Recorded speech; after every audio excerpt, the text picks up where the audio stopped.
j'ai même des regrets. Ah bon? On prend même les gens qui a battu à l'IDPS. Oyo ba bundinga na bango elongo parce que moi j'étais parmi les gens de l'IDPS. Oui, yo ancien IDPS, ancien ils sont combattant condamnés à mort na pouvoir à IDPS. Ah bon? À l'opposition, ba konana ki bango tant IDPS a na pouvoir. Mais aujourd'hui, Batouana bazali condamné à mort na pouvoir à IDPS et Batouana baza ko soutenir Tata Mokonzi École et Augustin Kabouya, muto yazali secrétaire général à IDPS. To monaka awa na pouvoir ya PPRD. Bachaleur bazo tumba ba chaîne, bachaleur bazo tumba batuna kati ya ba parti politique comme l'IDPS. To tikala jamais komona PPRD abimisi monoko na lobi bata bachaleur batine na bolo. Mais les gens de l'IDPS, ils sont condamnés à mort parce que babane koleka na nzela soit disant que maman livre. Moi je me pose un peu de questions. Nous sommes dans un pays où nous avons la constitution. Constitution et pesibiso ningisa ya kokene na maponami pona toyeba kobimisa Tata Mokonzi École na voie ya démocratie. Et maman livre se réveille un matin pona koyebisa biso ke topesa ki bato boye pouvoir. OK. Ça c'est la haute trahison. OK. Maman livre va mériter même pas pendre esingana kingo. Parce que c'est la haute trahison. Non, pas du tout, pas du tout. Ça la haute trahison. Ya kozwa ndenge alobi ke tozwa ki pouvoir ya peuple. Topesa ki yango mutu tel. Ezali haute trahison. Yango moni biso ngai Antoine Botoko. Topesa yana ni pouvoir. Mais to yango na ke ko funda aya ko yebisa biso mutu ni bango ba pesa pouvoir. Parce que nayebi ke pouvoir. Après ça bino yo sacré pouvoir. Ya lobby, c'est lo ba propos na ba propos na. Yango na lobby te. Ngai ate ki jeune ya zali fishila. Oyo pe na monaki Maman Olive na baki te na misabi na lobby te. Il faut to bengi sa Maman Olive len. Yo dans la problème na pas Maman Olive. Ça c'est naza mais ce que tali vidéo wana. On mona Maman Olive na baki na maboko te. Oui, mais bota la vidéo na bien. Nga na yebi ke Maman Olive azali marié mais tant on a bilenge ba jeune bazo leka na bango ba ki osala coup de main mais Maman Olive va lobby que non bato baza bato IDPS ba yeko côté pa na ngai alors qu'elle n'a pas prouvé suffisamment que bato na ba côté pa na et ça c'est de 1 de 2 tango a pointa ki bato baza ki wana bato IDPS bango ya lobby ka yebi ba jeune IDPS pour zalaka na IDPS na kala bato wana batikala osana IDPS et puis le secrétaire général aussi et aller plus loin pour na koloba ke baza bato IDPS. Cher Didier, Namboka Oyo, la Constitution, c'est-à-dire qu'on reconnaître le chef de l'État, le magistrat suprême. Oui. La justice, il y a République démocratique du Congo. Et condamner bateau à mort. Pour na mokolo wana lolenge obango ba se comportaki. Comment pouvez-vous vous déplacer en masse na siège ya ba institution à la Gombe, non loin ya présidence ya République, non loin ya primature, avec des élans bazalaki na yango ezala bazo kende pa Maman Olive te to libanda. Moi, simple Congolais nazoleka, je pouvais aussi, mais ça pouvait m'effrayer aussi, et que j'aille porter plainte contre ces gens, et que l'on pose la question aux combattants, bakendaki kosala nini esika na bango bazali kokende ezalaki wapi. En ce net moment, ce qui a fait sentir en insécurité. Olive Lembe aussi était dans le droit. Yakoloba était et nous bango bazali insécurisé hier.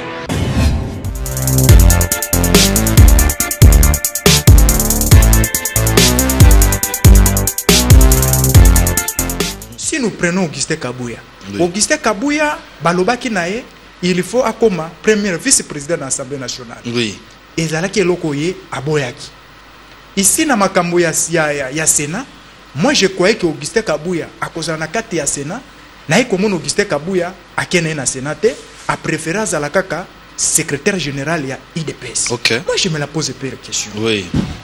Place où on est secrétaire général ya IDPS et bimisaka combien pour na Augustin Kabouya ayeba kokanga makaka na place wana. Oui. Parce que on propose quelqu'un comme poste local premier vice-président il y a Assemblée nationale, Moutou Aboy, Alliance la secrétaire général, il y a pas. Mais c'est pas pour la première fois qu'Augustin Kabouya Boya poste. Ok.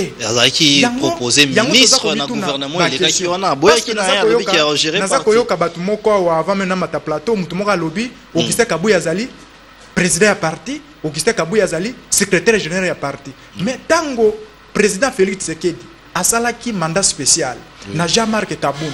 Après ça qui Jean-Marc Kabundu mandat spécial, Jean-Marc Kabundu akomaki président AI ya parti. Augustin Kabuya landaki comme secrétaire général ya parti. Et lelo Augustin Kabuya président AI ndenge bazobenga Augustin Kabuya secrétaire général ya IDPS. Donc nyonso wana pouvoir ekombe pa ya mutu moko. Est-ce que un parti lokola IDPS tokoki kozala secrétaire général kakaye, tokoki kozala na président kakaye, je crois que ezali mabe. Si lelo Augustin Kabuya ndenge alobi ke azali na loyauté vers tata mokonzi ekolo. Oyebi na Bible ezalaka na bana basi mo bawelelaka mwana. Oui. Tango mona mwasi moko abimi alobi te il faut tokabola mwana oyo ndamu mukolo mwana alobaki te ngai na ndimi na père de mona wana mais bo pesa ye mutaza na posa na ye akende ko bokola menga na za na posa kana mona ka mona wana aza vivant. Si Augustin Kabuya lelo a comprendre que aza na loyauté vers tata mokonzi ekolo akoki kotika yango atikeli bato ba kotia nyamu na kata ide pesa bibo gérer pona na koki ko ndima te kelko na lingi tata mokonzi ekolo to bebisa pouvoir wana à travers ya banini. Et même j'ai même des regrets. Ah bon? On prend même les gens qui a battu à l'IDPS. Oyo ba bundinga na bango elongo parce que moi j'étais parmi les gens de l'IDPS. Oui, yo ancien IDPS, ancien combattant condamné à mort na pouvoir à IDPS. Ah bon? À l'opposition, ba konana ki bango tant IDPS a na pouvoir te. Mais aujourd'hui, Batouana bazali condamné à mort na pouvoir ya IDPS et Batouana baza ko soutenir tata mokonzi ekolo et Augustin Kabuya muto ya zali secrétaire général ya IDPS. To monaka awa na pouvoir ya PPRD. Ba chaleur bazo tumba ba chaîne, ba chaleur bazo tumba batuna kati ya ba parti politique comme l'IDPS. To tikala jamais komona PPRD abimisi munokona lobi bakanga chaleur batine na boloko. Mais les gens de l'IDPS ils sont condamnés à mort parce que babana koleka na nzela soit disant ko bomama mo livre. Moi je me pose un peu de questions. Mais soy basali mabe la justice doit être indépendante. Basalaki mabe mon côté basalaki mabe babengaki bango baya kosala coup de main. Nakati ya droit na biso coup de main epekisami te. Soki obenginga lelo obisalisanga musala oyo epekisami te. Bato babengaki bango bazali. Mais pourquoi condamner ba innocent ya bato parce que ba ekosala coup de main et condamné à mort. Et tant on dekonanga lobi que to perdre ba territoire non. RDC ne tozali boye to tikali kopé data territoire mon côté. Tozo perdre ndé ba secteur Bunaga nezali territoire te. Il doit comprendre. Bunaga nezali secteur. Donc, territoire mon côté à République démocratique du Congo soyoka ki ezali na maboko ya M23. Non. Toza na 145 territoires. Toza na 145 territoires. Mais tu ali na ba secteur oyo ezali occupé na ba M23. Vous comprenez? Tu ali na ba secteur oyo ezali occupé na ba M23, no territoire mobimba M23 azwa yango nante. Donc le gouvernement na biso il faut atsala nyoso mama chituluka asala nyoso po ayeba kosala nini ayeba ko récupérer ba secteur oyo banguna bazali parce que République démocratique du Congo azana posa à vivre na ba secteur na nyoso ndenge zaleli na kati ya Congo. Merci. IDPS étant une affaire privée, Torosa Darden Nangote, d'autant plus que tout en batoyer de Pessawate, parlons union sacrée. Union sacrée est la plateforme où l'élo. Ezo Kamba Mboka, malaise, ils se sentir au sein de l'Union sacrée, oui ou non. Nous avions vu une élection à Sénat, comment est-ce que Ebrila, qui en tout cas, il est PCPC candidat, Kotoyo Batonso a PC candidat, nous allons en parler. Isaac Mutombo, vous prenez la main, vous aurez 5 minutes pour ça. Qu'est-ce qui se passe au sein de l'Union sacrée? Est-ce qu'il y a égoïsme en termes de postes? Est-ce que les ambitions sont démesurées pour les autres? Ou encore, c'est déjà une famille politique où il a déjà éclaté dans les jours à venir? Nous voyons aussi ce qui s'est dit dans les réseaux sociaux par rapport au MLC, où on dit que Jean-Pierre Bemba est en train déjà de fermer la valise pour à Kendenaye. Qu'est-ce qui se passe? Réfléchissez, vous avez 5 minutes. Vous pouvez aussi vous relancer dans tout ce qui est dit ici. Très bien. Je crois, je vais parler de l'Union sacrée. Cette famille politique qui s'éclate déjà, Panzana, Yangomoko.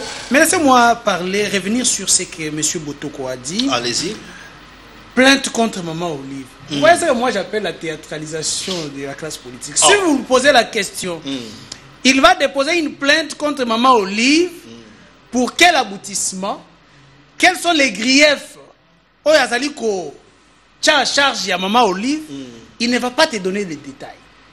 Donc, pour la buzz, il passe à la télévision. Voilà, je vais déposer une plainte contre Maman Olive. Tout naïe, bagrief ezalinine. Mais ils veulent juste qu'on détourne attention à les Congolais. Makambo tozolo baya sérieux sur ces plateaux. Que nous puissions laisser la sécurité de ces pays. Que nous puissions laisser ce qui se passe dans l'union sacrée parce que on ne va pas diriger Mboka oyo. Mais il dit que Bilenge ba jeune, c'est ce qu'il dit hein. Bilenge ba jeune bazo le kanabango ba ke osala coup de main, mais maman Olise va lobby que non bato baza bato IDPS ba ko côté pa na ngai alors qu'elle n'a pas prouvé suffisamment que bato na ba côté pa na. Et ça c'est de 1 de 2 tango a pointa ki bato baza ki wana bato IDPS bango ya lobby ka yebi ba jeune IDPS pour zalaka na IDPS na kala bato wana batikala ozana IDPS et puis le secrétaire général aussi et aller plus loin pour na koloba ke baza bato IDPS. Cher Didier, Namboka oyo la constitution elle qu'on reconnaître chef de l'État le magistrat suprême. Oui. La justice ya République démocratique du Congo est condamné bato à mort. Pona mokolo wana lolenge o bango ba se comportaki. Comment pouvez-vous vous déplacer en masse na siège ya ba institution à la Gombe non loin ya présidence ya République. Non loin ya primature avec des élans o bazalaki na yango za la bazo kende pa Maman Olive te to libanda. Moi simple congolais nazoleka. Je pouvais aussi mais ça pouvait m'effrayer aussi. Et que j'aille porter plainte contre ces gens et que l'on pose la question aux combattants bakenda ki kosala nini esika na mamba d'ailleurs kendezala ki wapi en ce net moment ceux qui ngana se sentir en insécurité. Olive Lembe aussi était dans le droit ya koloba ete et le bango bali insécurisé yé elle est dans ses droits. Ya okefunda eponi ce sont des théâtres la mboka. Parlons union sacrée. Allons-y. Vous posez la question de savoir est-ce que nakati ya union sacrée zali ba ambition de mesurer topé ezali appétit ya nini. Ndeko Didier, il y a une seule chose, c'est l'égoïsme au sein de l'UDPS, au sein de l'union sacrée. Pourquoi je le nomme égoïsme ou je le qualifie d'égoïsme? Comment voulez-vous que nous puissions constituer une seule famille qui est l'union sacrée? Ceux qui bazo pesa Didier poste, balobite poste o to pesa yango Sama Lukonde, to pesa yango Ndeko Bahati. On va se battre pourquoi si nous tous nous travaillons pour l'intérêt de la République démocratique du Congo. Mais ceux qui bazali ko kabwana, c'est parce que l'union sacrée ne bazali ko sanganate autour il y a intérêt à la population congolaise, topé autour il y a intérêt, il y a République démocratique du Congo, c'est pour les intérêts personnels. Nde okomona Sama Lukonde azali ko se battre ceux qui balobi na été sika ototika moto musu yo zwa outi primature Sama Lukonde ala musi bato bandeko ya Katanga pour dire ces postes nous les réclamons en tant que Katangais. Ceux qui basiment de Bahati dit non, moi je suis déjà frustré parce que mon poids politique voilà. Mais si réellement il y avait intérêt de la population, pourquoi ne pas laisser les gens qui pouvaient être disposés et capables à diriger? L'union sacrée ils ne se mettent pas autour de l'intérêt du peuple, autour des valeurs, autour de ce qui peuvent nous faire développer. Ils sont autour des intérêts personnels, le développement des individus et de leur famille. C'est ce qui fait que nous pouvons remarquer la guerre et guerre. L'union sacrée ne travaille pas pour la population, selon Isaac Motombo. Ne vous en faites pas, les politiques congolais, et particulièrement l'union sacrée, ne travaillent pas pour l'intérêt de la population. Ce sont des intérêts égoïstes et personnels. Merci. Antoine Botoko, vous avez aussi 5 minutes pour réagir, mais Union Sacrée, vous travaillez pour l'intérêt personnel. Tout le monde a déjà des besoins dans le tribunal. Depuis les élections, hein, ils ont dit bisotozuité et tout. Donc, et puis Bino Ligue des serviteurs, vous avez dénoncé des choses. Maintenant, est-ce que la crise est manifeste dans l'Union Sacrée? Est-ce que l'Union Sacrée est un éclatement? Qu'est-ce qui se passe à l'Union Sacrée? Merci ndeko nanga mutuna na yo. Vous avez 5 minutes. Merci nalingi na loba na ndeko nangai journaliste ndeko Israël. Ndeko Isaac Mutombo que j'aime beaucoup, mon jeune frère. Na koloba na eboy. Alobi na kokende kofunda mamo livre na likamunini. Ndeko, tu peux imaginer, nous sommes dans un pays où nous avons la constitution. Constitution et pesibiso ningisa ya kokene na maponami pona toyeba kobimisa tata mokonzi wa ekolo. La voie ya démocratie. Et maman livre se réveille un matin pona koyebisa biso ke topesa ki bato boye pouvoir. OK. Ça c'est la haute trahison. OK.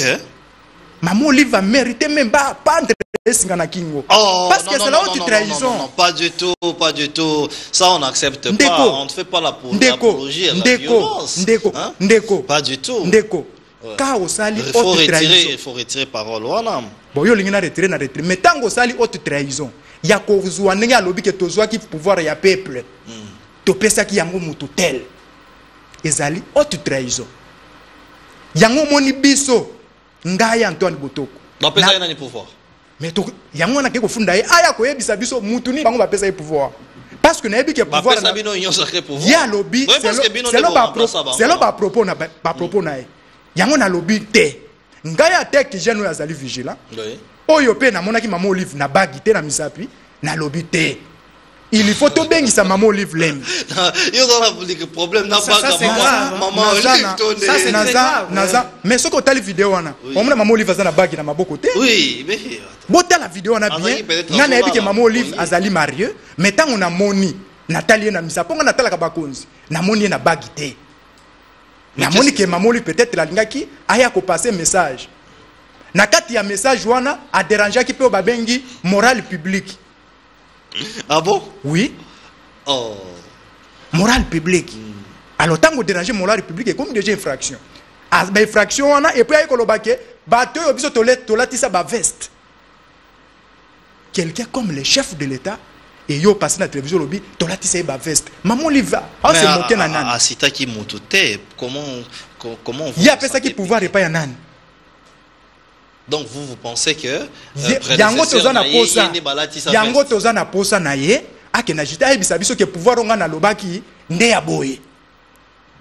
Parce que nous ne sommes pas to ikozana mboko yote ke mutu il se réveille matin abandi kosala politique na soki na makamuna elekeli na mutu soki azali suna bagite abanda kozebisa biso esika bato batangi ba intellectuel bazali yozo lo bana bango ke to pesa pouvoir soki ozala ba problème na famille na yo. Non. Ce qui va prendre ma famille na yo résoudre. Donc pouvoir épais ça makaté. Pouvoir épais ça makaté. Donc gagner kango na ba élection. Mais yelo ko la nengwa na kati ya Union Sacrée. Oui, allez-y. Oya tata mokonzi ekolo. Alobiso ma parole, alobiso makambo ya bato wana bana wana bakenda ko sala coup de malobi, bakenda ko sala oza journaliste. Ezalaki jour ya férié, o batiaki férié na bato yo bakufaki. Oui, Génocoste. Génocoste. Nde bakendaki babiba na kokanga photo même nga pe na kende pe na vina kanga ba photo pona elembo ya mboka. Ah yo po kenda kanga ba photo. Oui. Pona kopature liwa ya bandeko na biso. Omona za boye parce que akufela parce que parmi batuana akufela na nte. OK. Parmi batuana ndeko na ya zate yango ya za boye. Mais biso bato tozaki toucher. Tolinge to lakisa mokimo mbake biso. Tozali na amour ya bandeko na biso. OK. Nde bakutani na eloko babengi coup de main. Ya on a ebisi que na loi République démocratique du Congo na tie mutunyo sa défier za la maman livre. Aya na plateau o ya ebisa biso que coup de main za l'infraction. Batu babenga ki bango wana bazali. Jouf na Kamul Inter bazali. OK. Ba wangani te. Pourquoi kokanga batanga ni ba inosa ucha bango kondana moro parce que balekaki na nzela lobi soki ezalaki mutoleki na nzela bakokanga est-ce que na loi nini elobi ke so bato baleki na nzela faut kanga bango. Alors Union Sacrée en même temps